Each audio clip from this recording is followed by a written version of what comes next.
Today we're going to be doing a quick little journey from North Sydney Oval to Woolworth Neutral Bay to find out, is Neutral Bay safe for cycling? Let's get it started.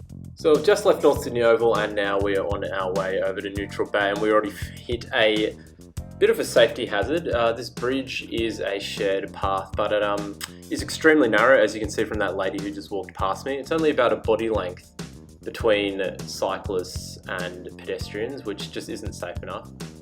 So as we head onto the ramp, we can actually see a division of both sides of traffic, which is great. It's only a dotted line, but it does wonders for safety and for traffic flow.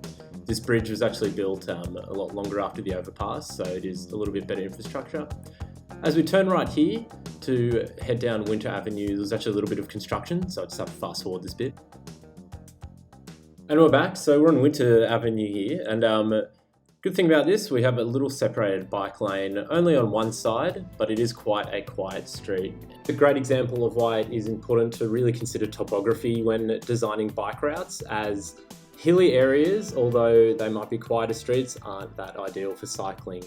So here we actually hit a strange point where we have to chicane across the road onto a bike lane that's an extension of the footpath and running against traffic. So this is a bit of an awkward one. If you're coming down the hill, you have to ride on the road, yet this bike lane is attached to the footpath going the opposite direction.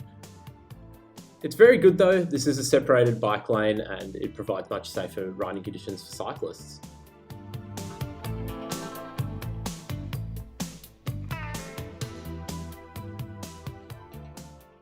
So as we get to the top of the hill, we need to turn right and we see some cycling stencils on the road. Now, it's good because we eventually get into a bike lane, but those stencil signs on the road do not equate to having a bike lane. Simply putting a stencil on the road doesn't mean that cars will necessarily respect or make space for cycling. But this separated bike lane is good. Studies have shown that separated bike lanes, just like this, can prevent injuries up to 50%, which is excellent. Unfortunately, this bike lane is only on one side of the road, and as we can see, it's just finished. Unfortunately, plans to have a two-way bike lane on US Street have stalled, leaving it still quite dangerous for cycling. You can see this as we go along. Bikes are just kind of relegated to the side of the street to kind of sit between parked cars and the road, which is a really dangerous spot to be. Yet we still have these ridiculous and ineffective bike lane stencils that don't really do anything.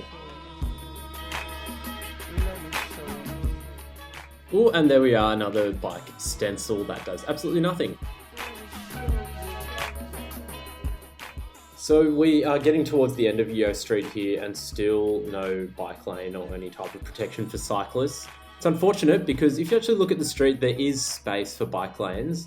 It's just plans haven't come to fruition to make it happen, to really connect up Mosman, Neutral Bay and Cremorne with North Sydney through cycleways.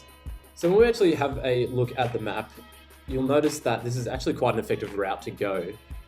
If you're going from North Sydney or Camaray to Cremorne or Mosman or Neutral Bay, the best route to take actually does go north of the Spit Road. Yet this southern Spit Road route is very effective, and if we just built the right infrastructure around it, it could be a really good cycle path that would connect North Sydney all the way up to the Spit Bridge